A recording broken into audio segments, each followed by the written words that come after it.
What is up, guys, and welcome back to the Sweat It Out podcast. If you want to be successful, look inside. We don't like sitting in the discomfort. Then all of a sudden that day came when I got $20 and 2 free drinks to do a show, and I was like, oh shit, here we go, baby. You know? Thank God she hasn't caught a chicken yet, because she'll tear her head off. Don't be soft. That patience is key. If all my friends are winning, then it's going to make me want to win more.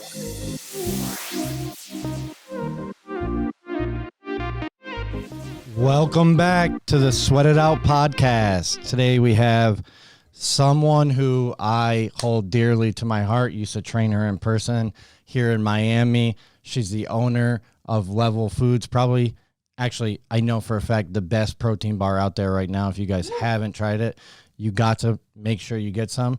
Elle Leonard in the studio today. How you doing, Ellie? I am doing great. Thanks for having me, guys. Yeah, appreciate you coming. Yeah, I been looking forward to this.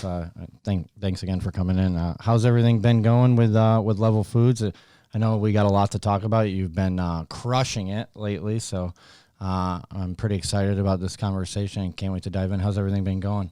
You know, with COVID, it was it was very interesting because you had to shift to a different mindset of the consumer. People weren't looking for subscriptions. They were at home. They had the ability to make smoothies or grab a snack out of the fridge.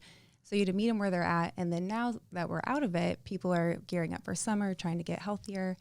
And we've been really targeting women. So it's been fun to promote the sides of the bar that are very easy to speak to women. And then also with apparel, doing leggings and things like that have been great.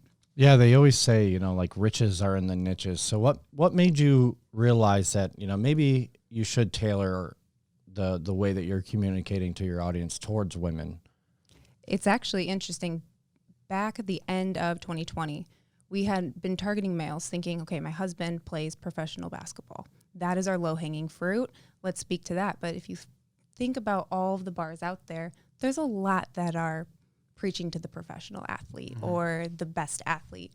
Not as many just talking to the main purchasers in the household, which is women. For sure. So we switched around October, November. Oh, it just trumped everything we were doing with males.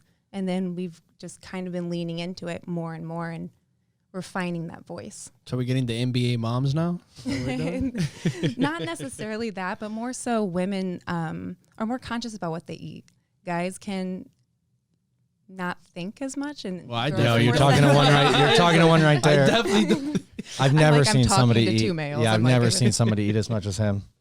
Yeah, so there are benefits obviously for both parties. I mean, I developed it with myself and my husband in mind, but when it comes to talking to the consumer, it's been fun to speak to the female. So would you say like you enjoy it a lot more now, being able to, you know, tailor it to this new consumer, being women?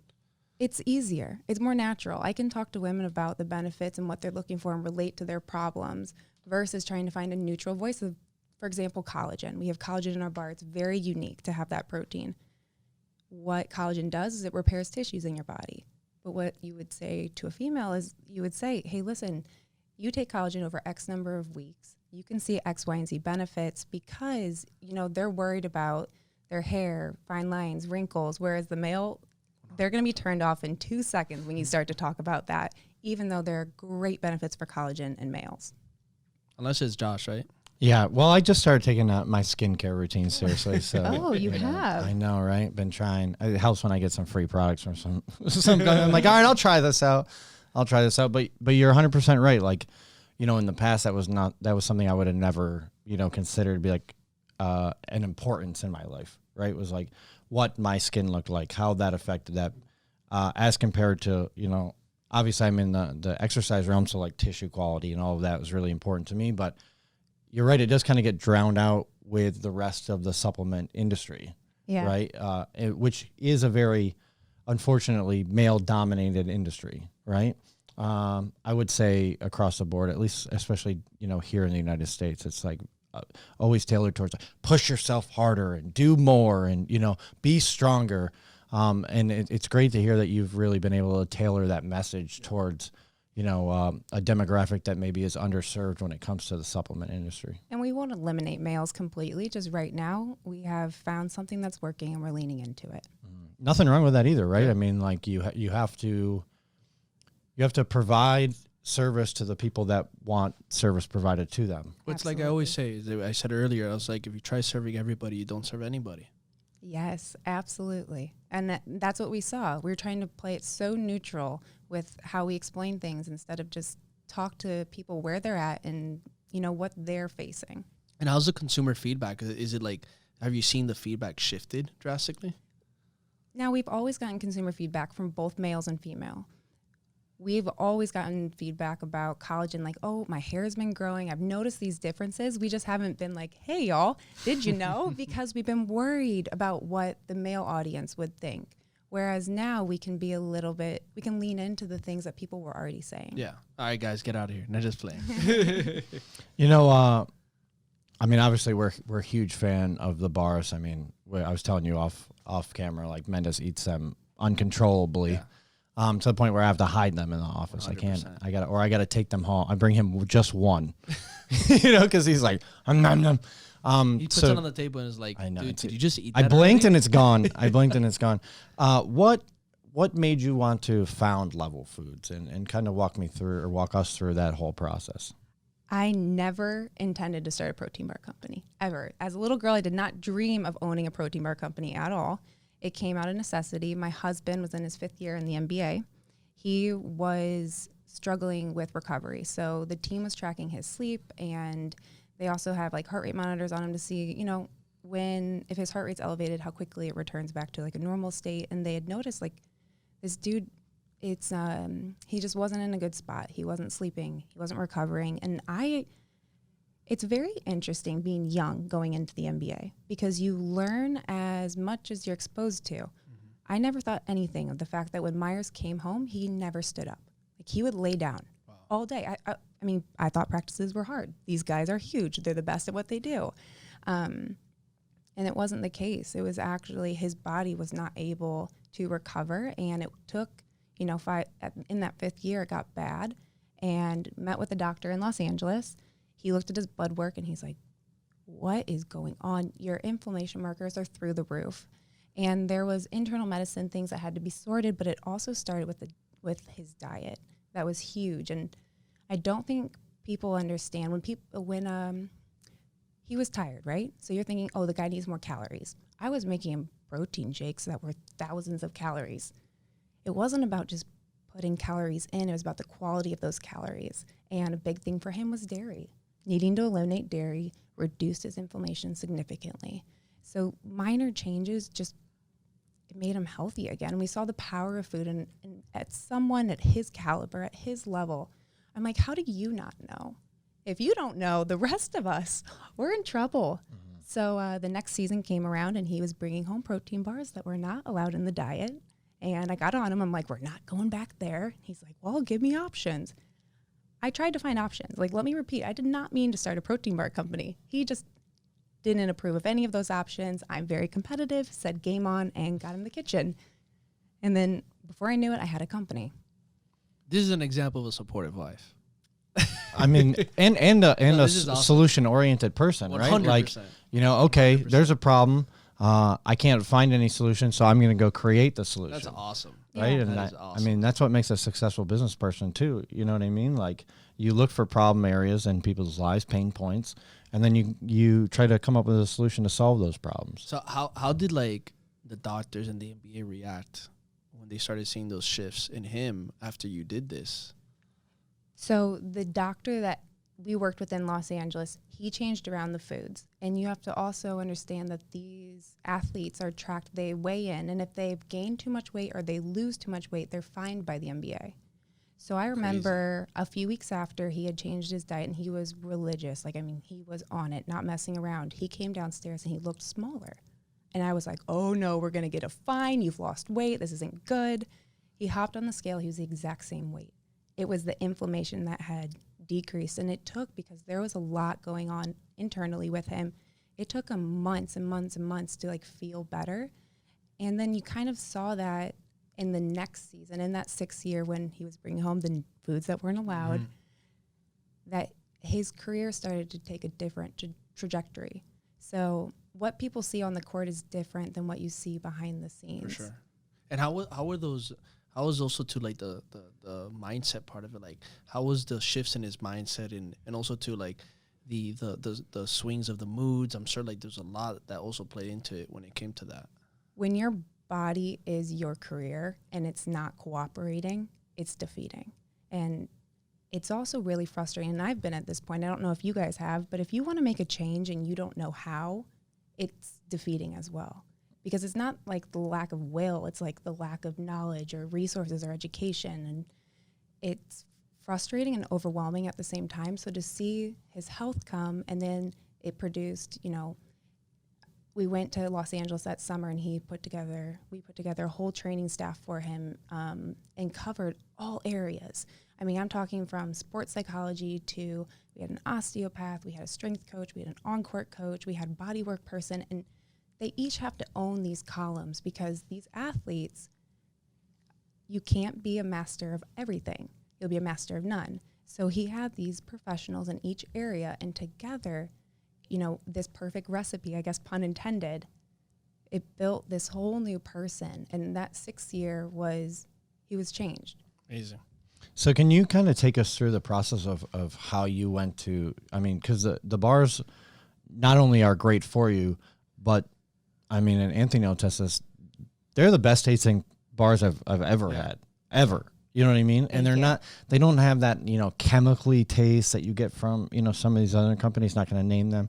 But, you know, I eat those and I'm like, oh man, like immediately I feel horrible, you know? And they're not getting stuck to your teeth. Right. Which that's a huge thing of mine. I'm like, man, I always eat random. I'm like, oh, it's getting stuck to my teeth all over my I'm like, these are so easy to eat and digest. Yeah. So, you know, without obviously giving away your secret sauce, right? We don't want to do that, but can you kind of walk us through the process of how you were able to, you know, create something that, you know, is good for you, but also tastes really great? I would lie if I didn't say I Googled how to start a protein bar company once people started to ask to purchase them. There are no results that come up for that, by the way. The worst approach. Luckily, we were in Portland, Oregon at the time. And in downtown Portland, there is a food innovation center through Oregon State University. And I was able to go in there, and I talked with a woman that was a food scientist. And I mean, one of the first things she said to me was like, ma'am, get a food attorney. Like, make sure you're like protecting your IP. And those things, food, I didn't even know that existed. So Like, what? So it was just one step at a time. And when I was looking at ingredients, I collaborated with the doctor that had changed everything with Myers. So he is, I mean, he's not shy to offer his opinion. If it tells you anything on his desk, I think he has a gold middle finger sticking up. Solid. Like We need one of Sounds those. like Yeah, we need one of those for me. So when I would work with manufacturers, and they would try to add things into the bar that would make it either be sweeter, bind better, would stabilize the fats, and it's what you find in a lot of the protein bars. He would be like, nope, nope, nope.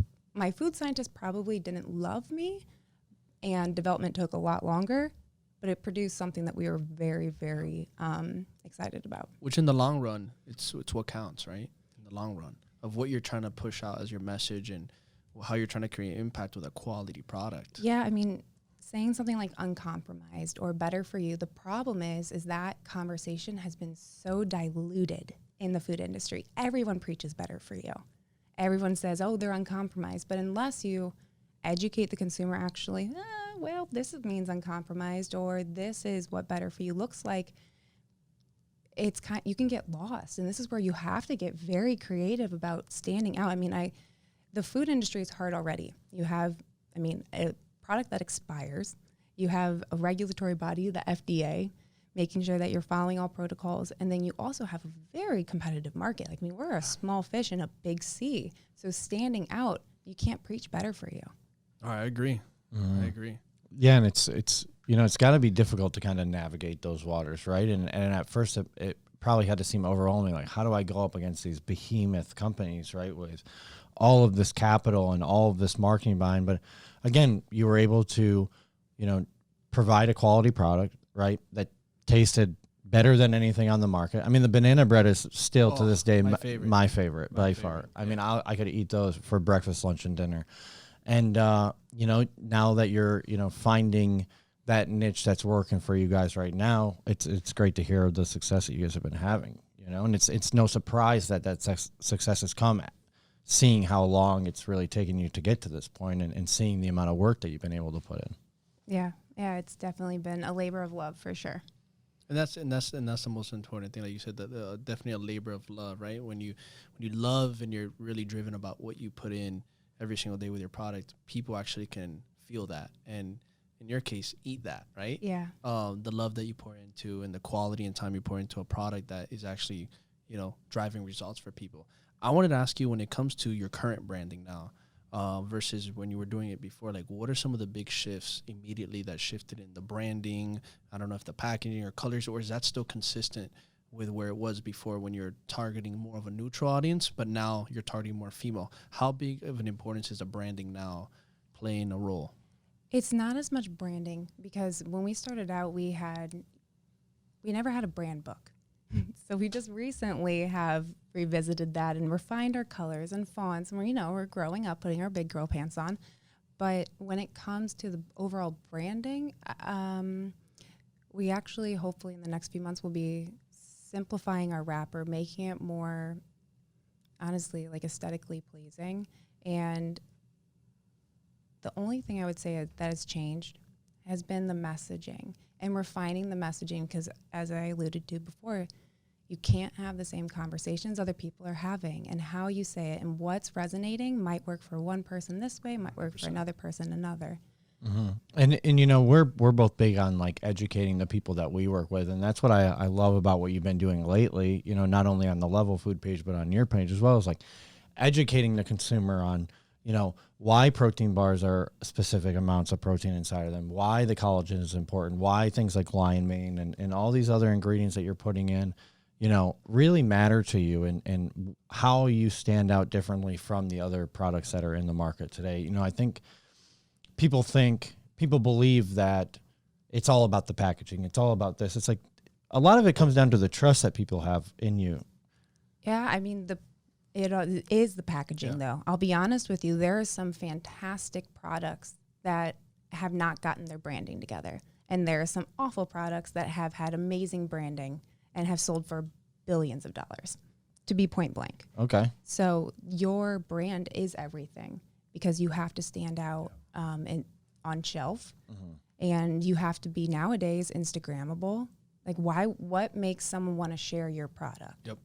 Because the best way for someone to try it is from a personal 100%. Recommendation. And that's what I was going to bring up right now. I was going to say, I think something you do a really good job in is not just a brand of it's not even just your company level, but it's you yourself being your own personal brand and what you show in your personal page, which attracts those women to want to be able to purchase what your lifestyle is. And what's your lifestyle? Being your company and the bars that you bring in. And they're going to resonate through you and your personal brand first, and then they're going to want everything that you consume and that you use. Yeah, actually, and I know that you guys are both on TikTok, right? Yeah. Oh, yeah. So it's been very interesting navigating TikTok. And by the way, that was the biggest thing that took the That was like your company spark. off. Oh, she this blew up, past man. year. Blew up. But also Level. I'll say there is a concept, people think a certain way about an NBA couple, right? Or how the male treats the female, or how the relationship is. And I am a very fortunate individual where I have a wonderful and supportive husband. And I want to make sure that what I'm preaching to other people is that you are your own person, and don't forget who you are, and that you should have your certain non-negotiables. And the reason that Level is Level is because it actually is taking Leonard, my last name, and Ellie, and balancing the two. And it's I like that. the importance of making sure that you have both. Yeah, I love that. Yeah, I like love that that. analogy. You know, and so often I think, you know, when people want to start a company, they fail to remember that, you know, you're the reason why that company exists in the first place, right? So people want to resonate with who you are and what you bring to the table, and the personality that goes behind who, you know, for example, Ellie is. You know, they, as Anthony mentioned, you know, they resonate with that. They want more of that. And, you know, once they become your, you know, super fans, it's over. Then it's like, okay, I can show you the way to live not necessarily my life, but the life that you want to live through the empowerment that I've learned over time. People connect with people. Exactly. A lot of companies will try to fabricate a story to find connection and everything. We're very fortunate to have a story that's very real, and we're very open and honest and willing to share what our behind the scenes sides of our lives are. And I think the other thing too is like, you can really tell when somebody's being genuine with their story and who they really are versus somebody who's doing a try hard approach of like trying to do things that is trendy and might work and all this stuff, but it's not them. It doesn't resonate with clickbaity just because they want the people's attention, but then people can smell through that and they can see through that, and then you crumble. So I tell people all the time, like, just be you, like be who you are, like show that, and that's more than enough to get the thing moving for you, because again, we're not here to serve everybody. You're here to serve the certain group of people you're meant to serve. And if you can show that first through your personality, your morals, your values, the things you like, the things you don't like, right? You're going to start forming your own community of believers and super fans, people who love you and can resonate with you and connect with you. And then from there, you got the extensions of your businesses, like you got your protein product, your protein bar product and your bar product, and you have clothing line, and you have other extensions where then people from that brand and that community start buying from the things you put out because they believe in you. And that's what I think it's all about. I think you said something super important. It does come back to serving others, but where it starts is what your gifts are. And people forget to look and say, hey, these are my gifts, and this is how I can use my gift to serve others. And I'm not just saying sell something, right? I'm saying, what do you bring? What value do you bring to other people?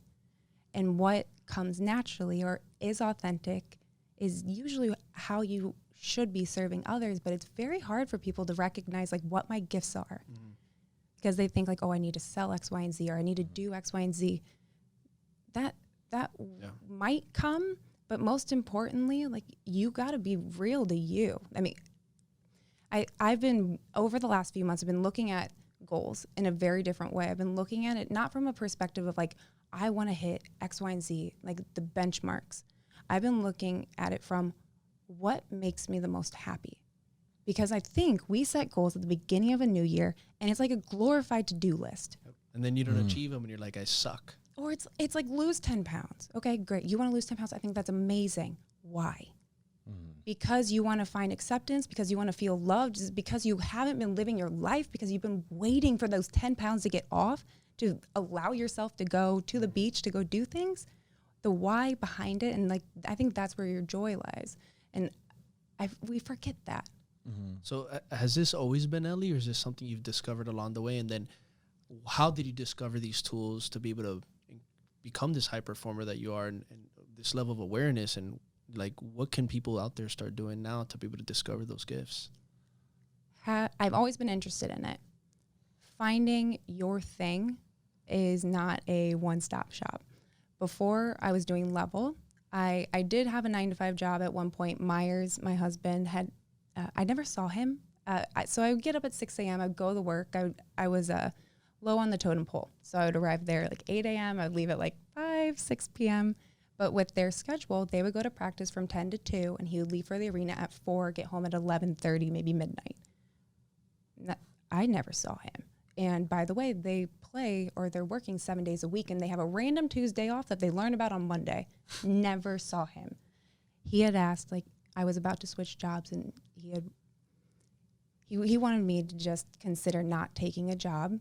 And I'm not really that kind of person, if you can't tell. I can tell. So reluctantly, I understood that where my priorities had to lie, but I immediately transitioned to this position of being his business manager, putting together like his team of people with they are a business. Like, he needs a lawyer, he needs financial advisors, he needs his CPA, he needs accountants, he needs all these LLCs. Ugh, so many things. Funny you said that. I always tell him, he's like, always wants to talk about sports. I'm like, I think about sports completely different than you do, because I look, coming from the strength conditioning background and traveling with football and traveling with basketball, I'm like, it's a business, man. I tell him all the time, I like look at him like, man, I wonder how much it costs to be in this arena right now. How much these food vendors are getting paid, all of this stuff.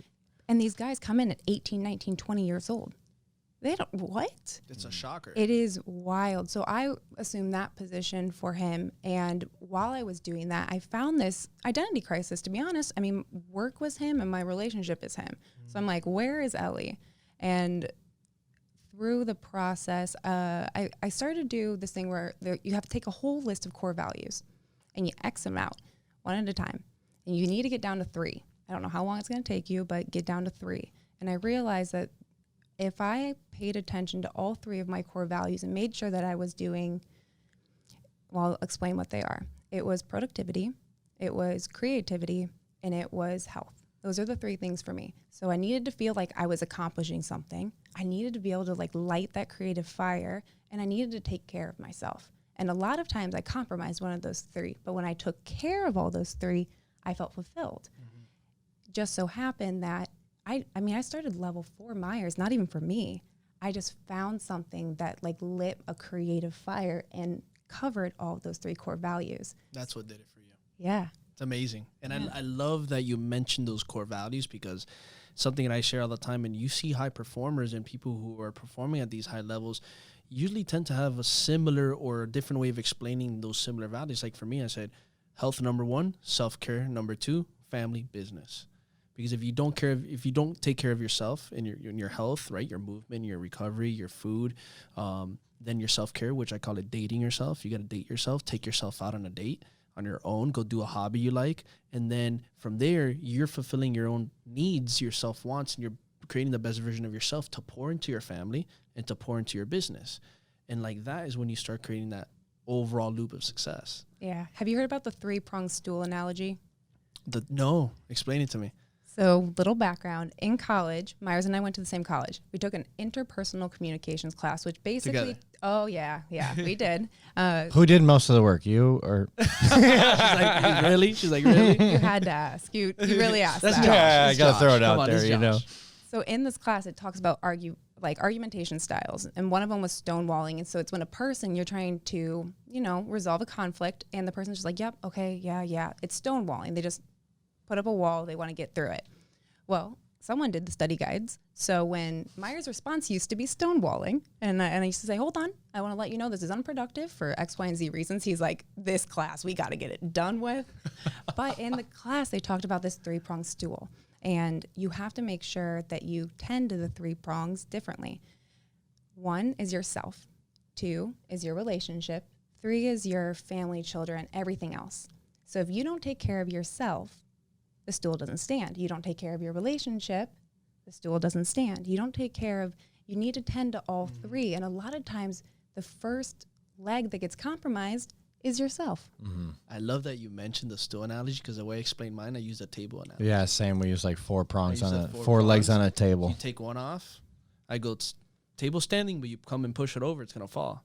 Now you take off 2, it's tilted. Take off 1, it's really screwed up. You have none, then you're flat. And that's when you're like at your deepest hole, right? So it's like talking about how you need all pillars or all legs on that stool or table to be strong in order to have that full fulfillment of success. Yeah, absolutely. Well, and when you look at people who, always get labeled as like a very successful, a high performer, but also seem to, quote unquote, have it. I mean, obviously nobody has it all together, right? But for the people that, look on social media and something like, oh, they have it all together, they are unwavering on their values, right? They're unwavering on the things that they're, going to make sure are part of each and every moment of each and every day, right? And you were talking about compromising. It's those people who don't compromise on those things, right? Who make their decisions based off of what their values are, right? Like how they filter the decisions that they make are why they are who they are and why they're able to accomplish what they're accomplished while being able to spend time with family and friends and do hobbies and,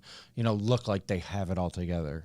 Yes, boundaries are the most important thing for happiness, because if you have boundaries, you know when to say yes and you know when to say no, and you don't compromise on it. So true. And something I teach my clients and we talk about all the time is you got to have a schedule that's optimized. You got to be able to be intentional with that schedule, and those time blocks that you set in place of what's most important for you need to respect it.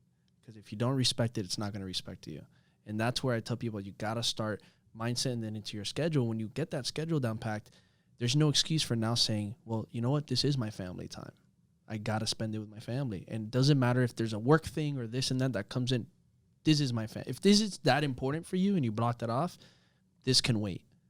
And if you can do that with all the things with your work, your self-care, your health, your family, your business, it's like you're going to feel less anxious, because now it's not like, oh my God, but you know, I have to move this meeting to over here. It's going to conflict with my family. But wow, you don't have to do that. You're choosing to do that.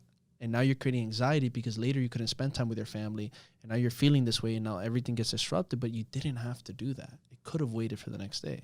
And when you can realize that, that's when you start creating that less stress-free environment, and you're starting to win on all those levels of success. And that's where ambition without boundaries gets dangerous. Because you think, hey, if I just shift a meeting in here or I move something around, you're working harder, but yet you're compromising so much at the same time. And that's hard, because people, it's that will. If you have the ambition and you want to go forward, you don't want to have any excuse. It would be very interesting to see people's reaction to, hey, sorry, I can't make a meeting because I need to spend time with, I don't need, like, spend time with family. Mm-hmm. You're like, wait, is it someone's birthday? Did someone pass away? Oh, it's so funny when people say it. They're like, wait, but like what? I'm like, listen, I'm not doing that. You know, I'm not doing that. I got other things to do. Yeah, but like we can just fit it in real quick. It's like, no. You can fit it in real quick. I'm not going. Yeah. Well, it's like even me now with my daughter. Like, I really make it a habit to be intentional with the time I have her, right? Especially at night. It's like, hey, you know, I told at this time I'm pretty much shutting on, unless it's an emergency, but I'm going to definitely do my best to shut off and just spend time with her, because that's the time I have with her, you know. And it's just like, it makes a difference, because I've always come from that work hard, go hard mentality. And when I started shifting things, I started realizing like, wow, like I can still be highly productive, just be hyper focused, intentional when I do have to work. So that way later it's like I'm with my other important things that are as important or even more important. So that way I can focus and be fulfilled and happy, you know, because at the end of the day, you know, if those things are important for your life and you don't achieve them, or you don't put time into them, you're going to feel like, man, like I wasted my time, or I didn't optimize my time as best possible to do the other things I really love doing in my life, you know. And then that's why people fall into depression and into other things and feel that they don't have control of their life, and they lose control of their life, and they can't regain that balance back, or regain that love back of knowing that, hey, you know, I'm hitting all my pillars and I'm happy, you know. And it's just so crazy, but I love hearing it the way different high performers explain to it, because it's all very similar.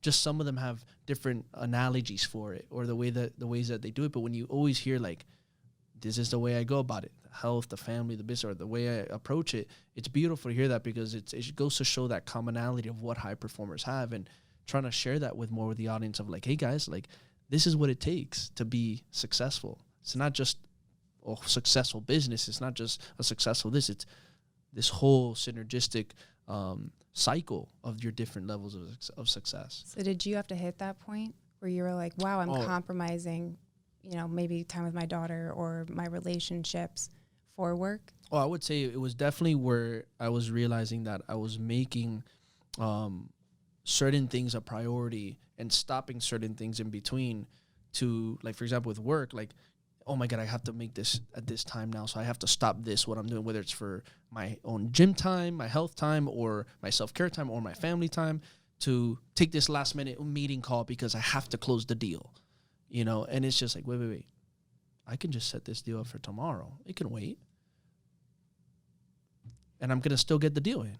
Yeah. No, I mean, it doesn't have to be right now. Yeah. And it's funny too, you know, that we're talking about this, because like I even feel myself like getting a little anxious, you know, thinking about like how I used to be when I would have to, you know, close a deal right in the moment. And if I didn't do it, like the type of fear that it would bring into my life. And the more you set those boundaries, right, the more firm you are with those boundaries, the less that anxiety creeps in, right? Because you start to realize, again, you know, I can wait till tomorrow. This person's not really going to give a shit whether, you know, we do this call at 8 p.m. at night or whether we do it at 9:30 in the morning. Like, they don't give a fuck, you know, but we put this in our head like, oh my God, they're going to think I'm a terrible person, or that I don't care about my business.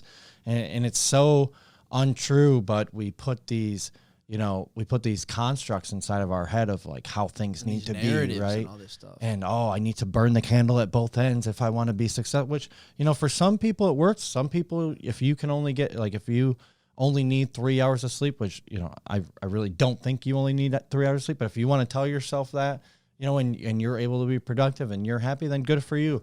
But I don't need to fit myself inside of that box. And I tell people all the time too, like, I get it. Like, when you're starting a business, are there moments of sacrifice? 100%. Are there, when it's your baby? So are there moments you need to shift certain things? 100%. But you can always carve out certain things in between to serve what's most important for you. And that's what I've realized, is that you don't have to jeopardize the other things that are important for you.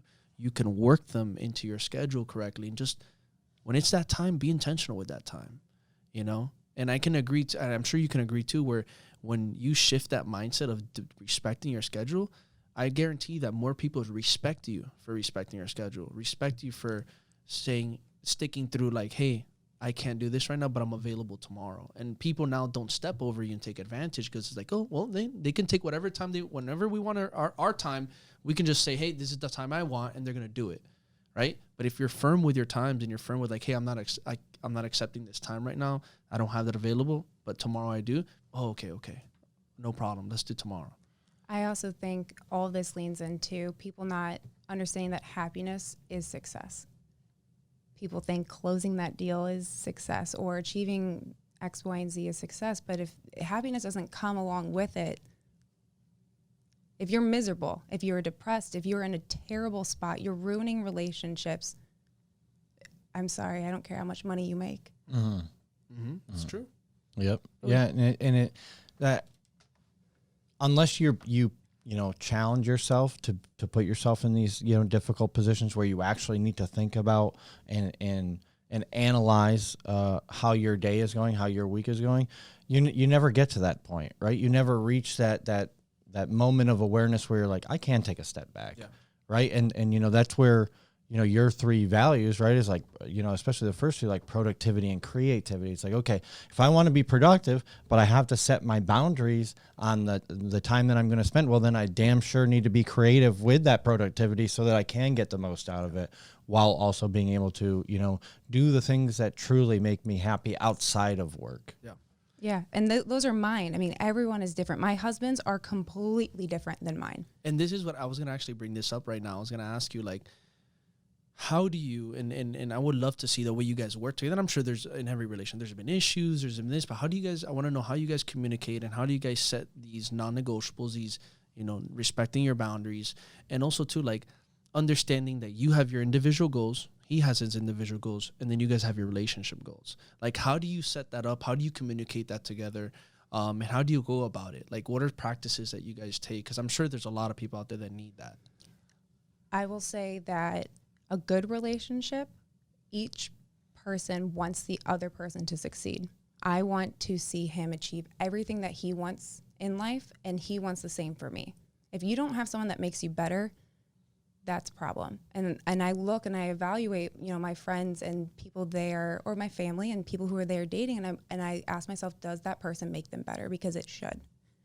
Our non-negotiables as a couple, I think, is something that has we ebb and flow with it. And also, we started dating, oh man, it was 10 years ago now. Wow. So we grew up, we were babies. I've learned that, like, I need to speak up, and I need to not compromise on my personal boundaries, or not downplay them too. I think a lot of times, especially in the NBA season, there is never a good time to talk. For example, if they're playing so well, you do not want to say anything to rock the boat. If they're not playing well, you don't want to say anything that's going to kick them even lower, right? It's interesting how you have to take in consideration certain dynamics and stuff. But the problem is, then you I sacrifice am valuing the job over the relationship. And so you have to have some self-worth, and you have to feel like what you are feeling is important and it's valid. And you have to be able to speak up about that. And a lot of the things I was maybe frustrated, or I have been in the past frustrated with him about, it was actually things that I wasn't giving myself. Yeah, it's funny how you what's the word I'm looking for? You reflect or you fuck, we were just talking about it. You portray some of the things that are going on internally. You start trying to find those in other people when really it's like mirroring it, right? When really it's things that you need to work on as an individual, or you need to try to solve, you know, so that you can have that conversation with them about, okay, this is really how I'm feeling. And you know, this is really the way that I think that we should go about things. How do you feel about it? Yeah. I mean, if at that point, and I'm talking like 5 years ago, right? I didn't know who I was. So I put a lot of pressure on him, making sure that like we had quality conversations and they were intellectual. This dude just played X, Y, and Z. He just went on a road trip. He's coming home. He just wants to relax. But I was putting that pressure on him to like make me feel like fulfilled in a way where it was really something I needed to work on. Or if there was something I needed to bring up, like if I could go back and tell myself anything, it's that what you're feeling is valid and important. And I think we need to hear that and know that more often. Love that. I love that. Yeah, and it's funny, you know, because obviously I just moved to Puerto Rico. My girlfriend moved with me, and she used to be like a lab technician. So, you know, you go to the doctor, a doctor, you know, wants to run some tests. She's the one that would analyze those tests, and she fucking hated it, right? Very boring for her to do that. She was disheartened, and I could see it. So when we moved, I was like, why don't you just take some time for yourself? You know, take a couple months, take 6 months, whatever you need. Like, you know, we're in a place where like we're going to be good.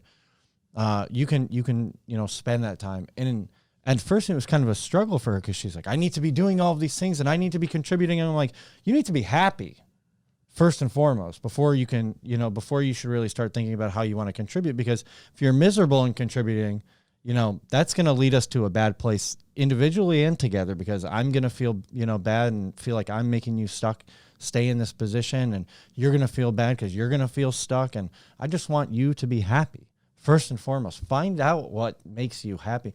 And I've always been doing something that at least in the moment I felt like I was really happy about, right? Like when I was training you, it was always great. We had great connections. I've always been around people who are doing things, but when you're, you know, in that position where you do feel really stuck, where you aren't happy, and then you're given the option of taking a step back, right? Taking a deep breath and you know, trying to find what's best for you so that you can bring the best version of yourself into the relationship and add to that way. You know, it's really surprising. I'm like, why is it so difficult for you? And then I'm like, oh, because, you know, again, you think like, oh, I need to be doing all of this stuff I need. It's like, well, be happy. You know, find what makes you happy and then build off of that. That sounds terrifying, though. If you're someone that needs to provide for your family, or you know, you have to have a job, you have to work, hearing someone say, hey, you need to just be happy, that there's no bumpers on that bowling lane. Right. Like, that's terrifying, because there are things you have to provide, but you can find happiness while providing, and it's taking at least the time to stop and say, what would make me happy? One thing I've done with my employees, and it's actually, people ask me what's the best thing about running a company, or just in the history of Level. And I say the goal coaching sessions I do with my employees, because every single time I've done it, I've always gotten the response, no one has ever asked me what I actually want to do. And how wild is that? It's crazy. You know? I mean, you go to college and you get into a certain track, you go grab a job, and you get in this like go mentality, but you don't ever stop and say, what do I really, really want to do? And we change too. So what you want to do as a 18-year-old, or what your parents wanted you to do growing up, that could change at 20, 30, 40, I don't care what age. It can always change, but you have to stop and pause and say, what do I want to be doing? It's so true. It's so true. And the fact that you're working like this too with your employees and being there in a different way, I think that most people who get stuck in the employee role, a lot of times don't get, a lot of companies don't spend time with these people to figure out what it is that they really want out of life, or what do they want to do, or what do they want out of achievement in their personal lives. And for me, like something I do, and I know I was telling Josh, like even with my team, you know, every Monday, the first week of every Monday, I have like what's called an on-track, off-track sheet. But it's for what I do, the categories. I say, what's your health goal? What's your self-care goal? What's your family goal? What's your business goal? Or your work goal? Yeah. And I have them set that up, and we set a 90-day marker. And then I meet up on Monday, and it's a 30-minute set, I'll go to like, hey, did you hit your personal goal for this past week? What happened? You know, you told me, I know you said you wanted to, let's say if it's you wanted to go to the gym this many times this past week, you know, were you able to do that? And let's talk about it, and I'll coach them through it. You know, and I love it because it also brings me back to when I was doing my fitness coaching back in the day. So I'm able to coach them through like helping them become the best version of themselves. And it's funny because a lot of times they're like, I've never been anywhere that they actually care about my personal life. And I was like, well, you got to remember, like, I care about you as a person. And if you're the best version of yourself, you're going to be able to show up here powerfully, motivated, excited. And then you're going to be excited to come into work and work, you know, and you're going to be able to feel fulfilled. So I want to make sure that I can help you fulfill those important areas of your life. So it can pour back into the work, your business, and everything else you want to achieve, you know. And it's just like, for me, that's important, and that's why like I spend time with the people that work for me to be able to pour into them like that. I see that as even more important than just crunching numbers, because I've had guys like, you can easily say, and don't get me wrong, there's certain things you have to tweak and talk to them and coach them through when it comes to the numbers, of course, but many times you actually realize like they might just be having a bad month with not hitting their numbers because maybe they're not fulfilling their personal life this week or last week, and they're stressing out over that. And it's like, we tweet that, oh, their numbers went up. It wasn't a tactic. It wasn't that they were doing bad on the calls. It wasn't that they don't know what to say. It's just they weren't there present. Is that the most fulfilling thing for you? 100%. Oh, without a doubt, you know, Most without a fulfilling, doubt. And it's so funny. I was just thinking, you know, all the behind the scenes stuff I see you put up with Level, and it, you know, it looks like a family. You know, everyone always says like, oh, my business is my family. But with, you know, with what you have been able to create and the you know, atmosphere, the environment that you've been able to foster with your employees, like it really does look like a family. Like you guys really do enjoy the whole process that goes into whatever endeavor you're going down, whether it's, you know, R&D for the protein bar or what you got, which I would love to talk about right now, is like what you got going on with the merch side of things, right? Like how do we test what color? I see the shirt. I see the shirt. Thank you. Thank you. I've never been a big crop top guy, but I think I might have to start. I'm gonna have to get my abs back, and then I'll start rocking a crop top. You know, so how has that been for you? You know, now shifting into, you know, creating merch, right? And the communication that goes into your team with that side of things. And, you know, I'd love to hear about that process as well. Yeah, there's a book called The Lean Startup. I don't know if you guys have read it. And About to. Definitely check it out. yes, you should. There is an acronym, MVP. It's an approach. It's the minimum viable product. So we've done merch, and every company should have merch. You know, you need to get people who are excited about your brand. You need to let them like rock it. Yeah. But when it came to leggings, it was a little different because we started to work with a manufacturer on specific things we want to do, and they're made to order. And I wanted to take an MVP approach and just get a only black sample size. I want to see how the audience responded, because a lot of times we assume things that consumers want. Yep. They don't actually even care about. Big facts there. Yeah. So we were able to test them, had amazing reception, and we're like, okay, now let's go a little step further. Let's go a little step further, and we're now going to venture down kind of what would that look like as a part of Level. I've always said, like, we have protein bars right now. It was never supposed to start and end with protein bars. I wanted to get into other aisles, and I still intend to, but I've always said it's a lifestyle snack company. Like, we're here to meet you where you're at, and we're to fit into your lives, your hands, literally. I want to build out those other avenues because, to be honest, my passion doesn't end with protein bars. It goes so far past that. So what does some of those other, I guess, legs or passions look like, if you can mention? My goal would be to get into cereal someday. I have pursued some cereal manufacturers. It is very tough because no one's doing what I'm doing. And the minimum order quantities on a cereal are a gigantic commitment. So I don't even have affirmation that the composition could come together with the ingredients that I want in the way I want it. And then on top of that, there's another risk of, you know, these giant minimums. I've told myself I want to do one thing right at a time. Protein bars was the first step. Best way to Yeah, I love that. Listen, when you get into this, I'm the biggest advocate of cereal. I love cereal. You'll never find anybody that loves cereal more than me. I'll eat a whole box of cereal in a What's your sitting. favorite? I mean, they're all horrible, right? All the ones that I love are terrible, which is part of the, I mean, the thing that I love about living in Puerto Rico is that, you know, don't fucking shit on, we're going to get shit on the comments for this, but I feel like Puerto Rico is like the United States in like the early 2000s. So all that trash cereal that we had as kids is like right now in the grocery. I'm like, fuck, like Cinnamon Toast Crunch, the French toast one, like honeycombs. I was like, fuck, I moved down here at the wrong time. That's why we got Elle. I know we need that tasty, level cereal. Healthy We need cereal. that level Guys, cereal. I would love to have it up and running. It's just, it's complicated. Finding manufacturers is tough in the food world. Yeah, I can imagine. I can imagine. Is that going to be the next project after the you're finished like completing, you know, everything you want to with the bars? Oh man, when do you finish everything? You want? Yeah, I know, right? True that. True Yeah, that, right. True that. Right now, it's going to be bars, and we're going to build out like the apparel line simultaneously. I want to work on building more of like a brand than Solidifying it. Yeah, I love that. I love that. So you have leggings right now, and you have the crop tops. Yeah. So So the we're hats, gonna- any hats? Yeah. I like wearing hats. That's all. Yeah, so we have hats. We're gonna go leggings, sports bras. I'm working on sweats as well. Awesome. So just kind of going down that avenue. That's awesome. And what do you know, obviously I know a lot about the marketing, well, not the marketing, the R&D that you've put in. I've been a big fan of the stories that you've been putting up and all the polls and everything you've got going on. And I know how excited you are when you talk about these leggings and the difference between the leggings that you guys are creating and what's out there today. So why don't you share with our audience what some of those are?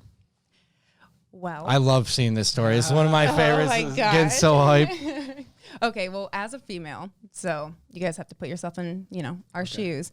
It's very frustrating when you are worried about if the show is showing when you squat. You want to make sure that can't be compromised. Another thing is a lot of leggings, they give you half butt. I swear. The seam rocks right over Half like the butt. top That's third hilarious. of your butt. And I don't You know guys why. heard that half butt? Half No, butt. really, it's a TM, thing. trademark. That's it. I know That should it. be your new trademark. No half butt. No half butt. That Raising the bar. we're the no half butt Raising company. the bar. It's a thing. Love it. It's a thing. So raising the seam and also just high rise. Women love high rise. So we're basically Lululemon quality at half the price. That's awesome. So Can't beat that. Oh hell no. Can't beat that. I'm telling you, like, you go. Sometimes I would go into Lululemon. I remember before the trainer, I was like, oh man, this is expensive, but it's so it's good. quality. So good. By the way, I used to work at Lulu. Oh really? Fun fact, I did. Yes. Here in Miami? No. No. Portland. Okay. So it is really quality product, and the No, they're company, the company is a fantastic company, but they are pricey. But you pay for quality. There's a reason that a steak is a different price than a hot dog. Yeah, true. So how'd you go about when it comes to the quality? Like when it came to the apparel, how did you go about finding these quality pieces or going to manufacturers and actually putting this together? Because I know I hear that's really difficult, and I hear that even Lululemon tries to very like not disclose a lot of like the things that they use in their materials. Interestingly enough, this came from a reference that I got in the bubble from another NBA wife. Wow. It was someone that she was using. She was like, girl, you never wear real pants. You're always in leggings. You should really look at this company and develop your merch with them. And I told the manufacturer what I wanted and some of the specifications, and I got my first pair. I was like, she wasn't joking. They were amazing. Well, and that's where those connections come in, right? And feeling comfortable enough and understanding really the message that you're trying to send through the company or even through whatever your brand, what you're trying to do when you go out and talk to other people, right? Like clarifying that message, like this is really what I'm looking for, right? So with the leggings, it was like, I don't want people to be able to see, you know, what I got going on, and I want them to be comfortable and I want to be able to look good in them. Definitely no half. You know, for Definitely no half. no half, but for, you know, a price point that's reasonable for, you know, a majority of women who, you know, maybe don't want to break the bank when it comes to buying one pair of leggings. And when you are so clear on that message and you do communicate it in a way and feel comfortable doing that, you know, you open so many different doors that you might not have expected to come across. It's the same thing for both lines, the food and the leggings. We meet people. I want to meet people where they are at, and I just want them to feel good. whatever that may be. We can get into all of the, the specific ingredients being used and the quality standards and X, Y, and Z. But regardless, what I want to be about is I want you to feel good, and I'm going to meet you whenever you're ready to go. That's awesome. And when it comes to like, so I know we talked about how you're shifting more towards the women community, and obviously with apparel line being for women, and then the same thing with the bars. Like, are you a little bit more broad with the women, or are you more specific on the type of women you're looking to get your products out to? Well, if you do any Facebook ads or any online advertising, you know that you get like your age range and demographics back. We are typically, our consumer is 25 through 45. And with the influence of TikTok, we have gone a little younger from like, it could be as low as 18 now. Which is great. I mean, that's the age range you really want to be in for consumer products, right? Is like the people who are either about to have some money in their pocket or have some money and want to spend it. Yeah. What are some of the similarities you've seen with the women, the type of women that you're mainly getting, whether they're younger or older? Is there like a lot of differences, or is there like characteristics that they might have in common? A lot of women relate to remember how I said it's really frustrating when you want to make a change and you don't know how? And then I believe you said trust is really important with the product, 100%. right? I took a shift on TikTok with Levels, personal TikTok, and I wanted to make it be the sharing of information and less about, how do I say this? Like, if I rip a Level bar in half versus another company, right? They're going to look different. Level is very fresh. It's, it's not chalky at all. That wasn't actually like sharing like what I know and the why behind it, which is leaning into the story and what I want to be about. And so I've noticed that the women, or just people in general that gravitate towards the company and appreciate it, are ones that like have a genuine curiosity and they want to know, like they want to make these changes, or they value whether it be moving your body or eating healthy, how it can make you feel. Like they value that part in their lives. That's awesome. I like you're saying when they rip it, they'll see the quad. I'm like, rip it and you'll see it. Yeah. You guys are all about the taglines over here. Oh, man. No half butt. Rip it and you'll see it. Listen, we'll throw the I mean, you got to remember we're men, so like our bandwidth is a lot shorter than you females. So like if we don't have those taglines, forget about it. It's a wash for us. We need those taglines to be like, oh yeah, I remember. That's why I'm using okay. it. No half butt. That's why I'm using it for sure. You realize like the two taglines together: no half butt and rip it and you'll see it.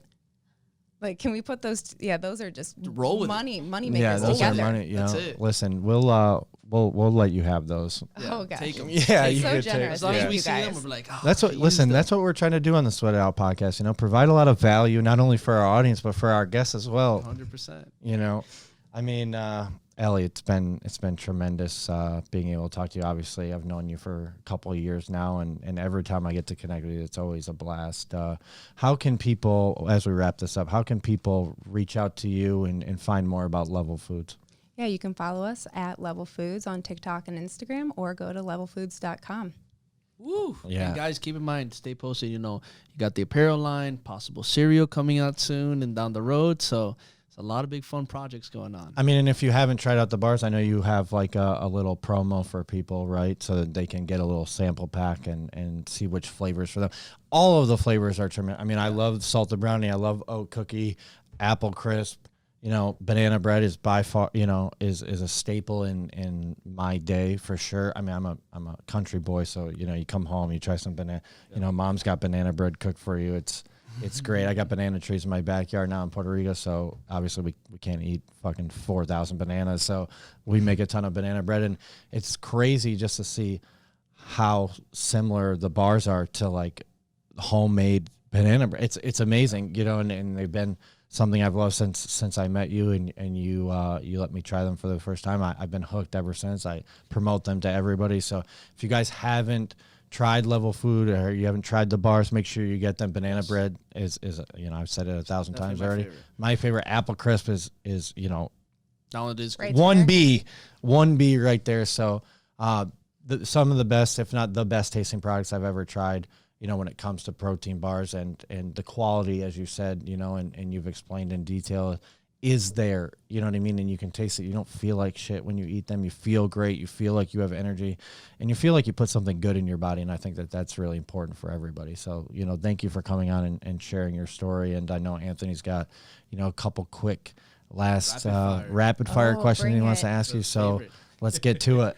So before I start, Ellie, thank you so much again for coming on. I appreciate it. Your story, you know, the way that you operate, which I think is amazing, not in your business alone, but as a person and in your relationship. Because I think at the end of the day, to run an effective business, you need to run your own life effectively first with yourself and with your partner. And I think that sharing that component is going to make other people who want to start their business realize the other important things that they need in place to be able to have an effective business. So I really appreciate you sharing that. No problem. It's my pleasure. Thank you.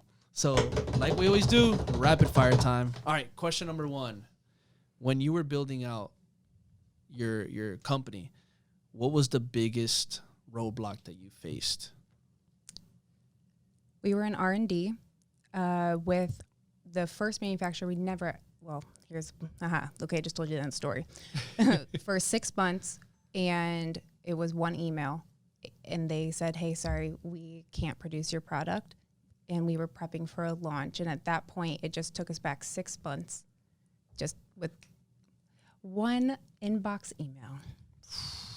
Manufacturing. Business. Yes. Question number 2. What is your favorite bar? Apple Crisp presently. Boom. Question number 3. What is the craziest and wildest experience you've ever had in your career overall? In my career, professional career. Last All-Star break in 2020, before the pandemic hit, I was asked to be on a panel with women and it was some of the most accomplished women. I almost felt like, what am I doing here? But it was an honor to be there with them. I remember you telling me about that. You're so pumped, and from Congrats everything I heard, you crushed it. Yeah. That's amazing. Truly, truly amazing. Next question. What is something that you would like to see moving forward in the future in the industry that you're in? I would like to see consumers having more trust and brands having more honesty. And that's a big, hefty goal, or big, scary, audacious goal. But if we can start to turn the page a little bit, maybe other people will follow. You're leading through your action, so that's the way to do it, right? Right there, yeah. Last and final question. What is the biggest piece of advice you can leave off to all our listeners today in one single sentence? Oh, man. Ask yourself what you want to do and what would make you the most happy. Boom. Man, what a way to end it. Ellie, thank you again. You're obviously one of my favorite people to be around. I love each and every time we get to, you know, whether it was me training you, when we get to talk in person and online, and you know, thank you so much for coming in here. Definitely one of my favorite new people now. Oh, thank you guys. Appreciate it. Awesome. Thank you guys for listening to the Sweat It Out podcast. If you want to learn more about what Ellie's going on, I'm sure she would love for you guys to follow her on TikTok, Instagram at Elle Leonard. If you want to, you know, learn more about Level Foods and what they got going on with the protein bars and with merch, I promise you will not be disappointed getting your hands on some of these bars. The merch looks great too. I'm looking at it right now. It's fantastic. Make sure you guys go check them out at Level Foods on TikTok, on Instagram. You can find them on Amazon. You can go to their website at levelfoods.com. And if you guys love what you heard on the podcast from myself, from Mendez, from Ellie, make sure you guys hit that subscribe button. Anywhere podcasts are heard and on YouTube, hit the subscribe button. Make sure you hit that notification bell so that you can stay up to date on all our future releases. We love you guys. And until next time, peace out.